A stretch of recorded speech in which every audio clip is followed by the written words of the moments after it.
Eu gostaria de cumprimentar primeiramente, a razão disso tudo, que é o nosso corpo discente, os nossos alunos do Instituto Tecnológico do Estado de Goiás. Quero cumprimentar também o corpo docente do ITEGO, o corpo pedagógico, administrativo e cumprimentar a professora Larissa, da logística, da área de logística, também, que é do corpo docente do ITEGO. O ITEGO, a unidade que nós pertencemos é a unidade Sebastião de Siqueira.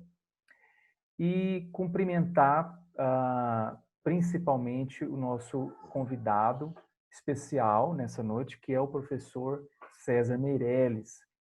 Eu vou falar brevemente um pouco do currículo dele, apenas para que nós possamos conhecê-lo um pouco mais.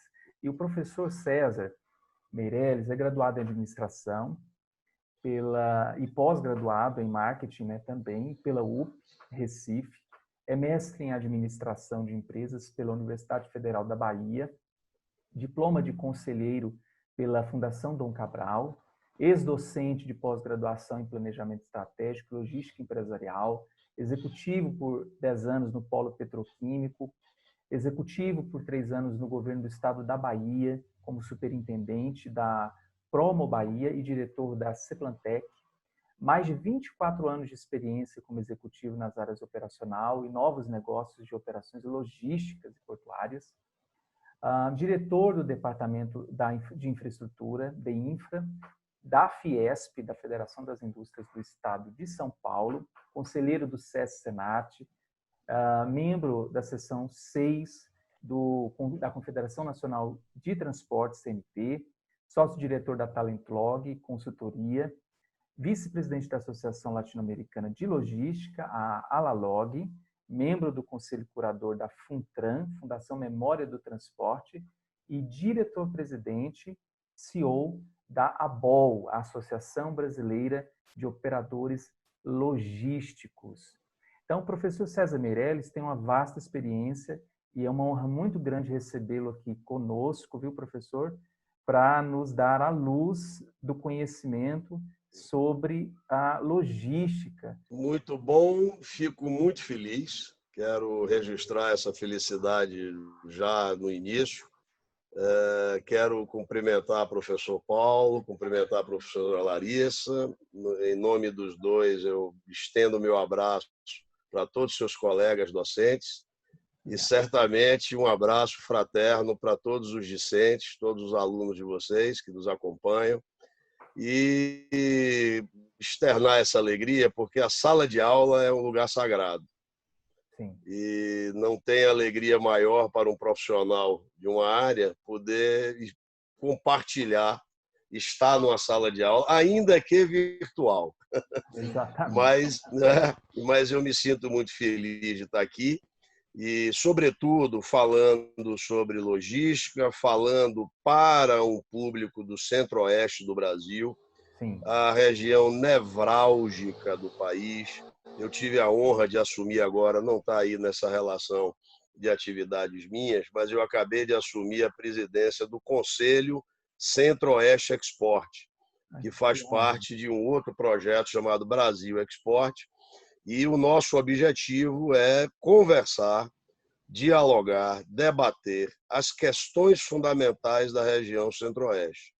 E, claro, quando a gente fala no Centro-Oeste, nós temos que falar de todo o potencial do agronegócio brasileiro, é a maior fronteira agrícola do agronegócio do Brasil, da América Latina, e por que não dizer uma das maiores do mundo, se não a maior. Agora, não podemos nos esquecer que o Centro-Oeste está se enriquecendo com uma indústria muito nobre, que é a indústria do fármaco, né, a indústria do healthcare, né, de saúde, a indústria automotiva, dentre outras cadeias produtivas. Então, é uma região riquíssima do país que muito nos orgulha. Então, discutir logística no Centro-Oeste com docentes e discentes enriquece minha alegria ainda mais. Então, estou à disposição de vocês, por favor, pelo tempo que lhes for conveniente. Obrigado, professor. Professora Larissa, também lhe dou a palavra. É muito interessante assim ver, como eu disse agora há pouco, não dá para parar, né, de estudar. A gente está sempre buscando novas informações e nessa área de logística é mais do que imprescindível. E quando o senhor fala a questão da potencialidade do nosso estado, nos faz repensar os nossos conhecimentos. Há muito o que se aprender, há muito o que se discutir nessa área. Eu acho que nós ainda caminhamos a passos lentos, principalmente na área de logística, com relação a profissionais, capacitados para isso. Ainda bem que vem aí o ITEGO com curso de logística para capacitar profissionais na área, porque realmente a gente precisa, como o senhor mesmo falou, nós temos um potencial gigantesco e é necessário um investimento em pessoas, investimento em tecnologia, porque não basta ter essa tecnologia e não saber utilizá-la. Então, isso são assuntos que precisam ser mais discutidos, precisam ser levados para a sala de aula, porque são primordiais. Né? E é uma questão, assim, a gente fala de logística, o senhor citou a questão da cadeia de suprimento. Né? É um questionamento nosso agora, sempre foi, mas nesse momento de pandemia, de escassez de alguns produtos, como é que fica, né? Como é que o senhor entende a questão da cadeia de suprimento? Né? Como atender o cliente no momento que ele quer, quando ele quer, como é que o senhor vê a questão da cadeia de suprimento nesse momento que nós vivemos agora? Muito bom. Professora Larissa, professor Paulo, queria eu ter 3 horas para conversar com vocês, porque a cada pergunta que vocês fizerem funciona como uma espiral. Então, para responder a pergunta da professora Larissa, eu já pensei aqui em umas 4 respostas, no mínimo. Porque quando a gente pensa em logística, eu falava, quando o professor Paulo estava falando aí da minha história, eu me lembrei muito quando eu iniciei a estudar marketing lá na década de 80. Eu acho que a gente discutia ali um assunto, imaginando o que era, mas não sabíamos a extensão. Penso eu que logística há uma correlação muito próxima disso. Em verdade, nós poderíamos caracterizar, para o bom entendimento, professora Larissa, do que vem a ser efetivamente logística. E aí eu até quero desmistificar o conceito, se a logística nasceu no ambiente das guerras e o desenvolvimento a partir de forças armadas, o que seja. Eu queria dar uma importância à logística da extensão máxima que ela tem. E eu gostaria de caracterizar, como diria nosso professor Darcy Ribeiro, o fazimento da logística. Ele falava muito do fazimento do Brasil. Eu estou aqui pedindo licença a ele, o uso do fazimento para a construção da logística. E eu caracterizo ela muito, sobretudo na formação do operador logístico, tal qual é hoje, muito a partir de um marco épico, ou de marcos épicos, que aconteceram ali pós-Guerra Fria. Por que eu caracterizo isso?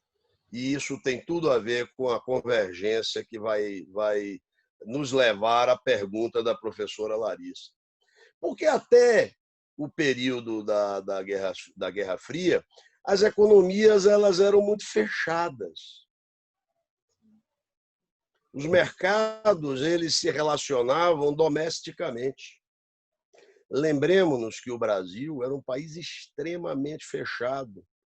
Sim. Na tecnologia, que tanto o professor Paulo quanto a professora Larissa já mencionaram, o Brasil era obrigado a desenvolver a sua própria tecnologia. Os computadores, na época, ainda primórdio dessa fase tecnológica, obrigatoriamente nós tínhamos que consumir computadores brasileiros. Basicamente tinha uma só indústria, que era o Itautec. Tá certo? Nós vivíamos ali o conceito do transporte, da distribuição, da armazenagem, não o conceito da logística como conhecemos hoje. Repare bem, nessa época eu estava na indústria. Eu atuava num conceito de comércio exterior, transporte, distribuição e armazenagem dentro da indústria petroquímica e da indústria do cobre. Naquela fase, eu estou me referindo ao início dos anos 90, a nossa indústria, eu era, entre aspas, um operador logístico internalizado. É o que depois, academicamente, passou a se compreender como First PL. Já já vou falar da pirâmide First PL, Second PL, 3PL e 4PL. Ali eu era o First PL, ou seja, a indústria, o que ela produzia, ela própria era responsável por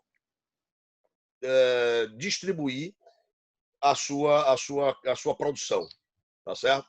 Quando do final da Guerra Fria, eu estou falando queda do Muro de Berlim em 89, fim da Guerra Fria em 91, tá certo? Houve a abertura dos mercados e, com a abertura dos mercados, o início de um processo de competição muito aguerrido. Até então, a concorrência era doméstica.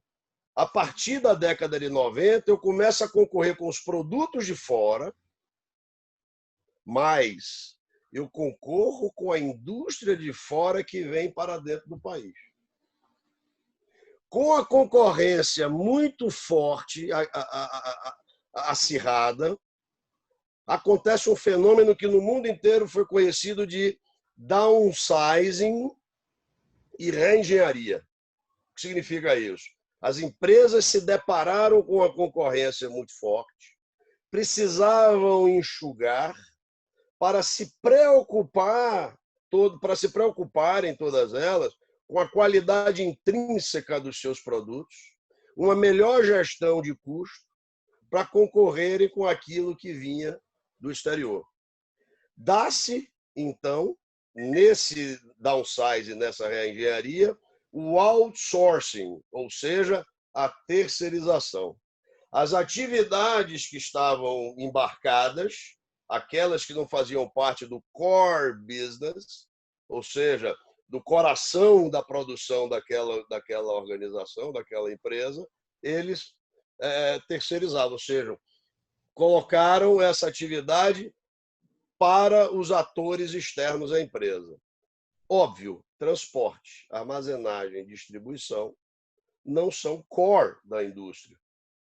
E as empresas de transporte, de armazenagem, os despachantes aduaneiros e todos os prestadores de serviços que orbitavam nessas atividades são levados a constituir um escopo mais largo de atividade, integrando essas questões. Muito bem.